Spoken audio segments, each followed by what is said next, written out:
into talking about, so what are some sort of rules of how to trade? You know, I talked about, I want to try to make poor people trade, make them feel comfortable with that.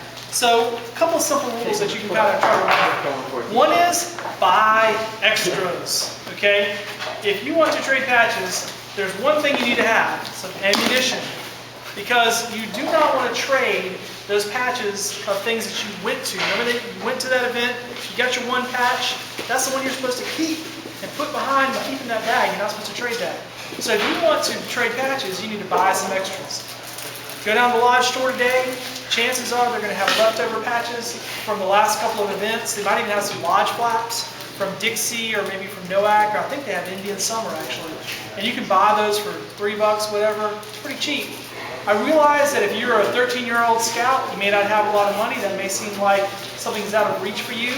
But I will tell you that eventually, get to about 14 or 15, you can start doing some odd jobs. I used to bag groceries, and I can tell you that almost every dollar I made from bagging groceries either was spent on comic books or Boy Scout patches. Those are the two things I was passionate about. I didn't buy tennis shoes and other clothes and stuff that people were all into at my age. I was into comic books and Boy Scout patches. So, you know, you can get that extra money, but when you come to an event like this, you need to bring that money and buy some extra patches so you've got something to trade. Along those lines, when you guys sign up to go to Dixie Fellowship, trading at Dixie Fellowship is great. There's one thing that everybody's going to want at Dixie Fellowship. Your patch from that weekend. They're going to want the Santee Lodge patch for that weekend. And lately we've been making Lodge flaps for the Dixie. So make sure on the order form you can buy them. They're usually $3 a piece. You can order 10 extra if you have that much money sitting around. Order you some extra patches and bring those with you to trade because they're going to trade really, really well. Okay, so always try to get extra patches. Another thing about trading patches is you have to know what you want.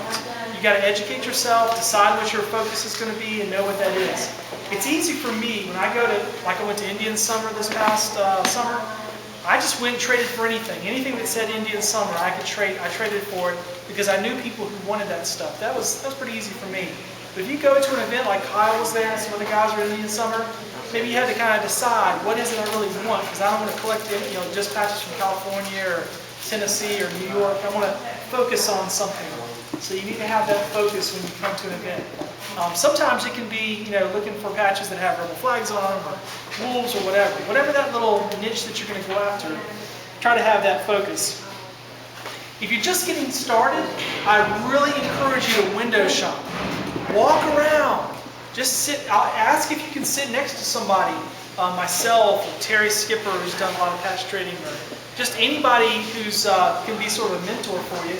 Ask if you can sit down and just sort of watch them. I can promise you that just about every adult that does patch collecting, one of their passions is they want to try to pass this hobby on to other people, sort of like I'm attempting to do today.